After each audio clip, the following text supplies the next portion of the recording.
Right. Struggle అవుతూ ఉన్నాము ఈ కోడింగ్ విషయంలో, స్ట్రగుల్స్ అనేవి ఉన్నాయి. బట్ ఒక 3 steps లో దీన్ని సాల్వ్ చేయాలి అని అంటే ఏంటి ఆ 3 steps ఏమై ఉంటాయి? చాలా మంది కోడింగ్ అంటే భయం అండి.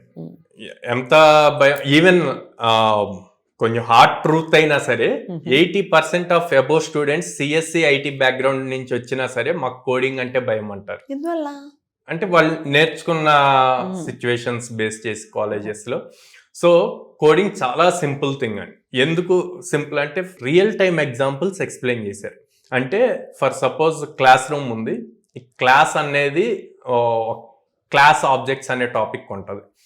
క్లాస్ రూమ్ లో ఉన్న చైర్స్, టేబుల్స్ ఇవన్నీ ఆబ్జెక్ట్స్ అయితే ఇది మొత్తం ఒక క్లాస్.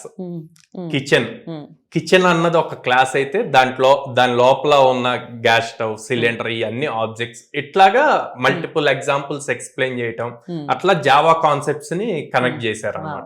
అప్పుడు నేను నెక్స్ట్ టైం రాసినప్పుడు ఈజీ అండ్ ఫుల్ 75/75. అంటే ఆ చిన్న కిటుకు మీకు చెప్పేశారు.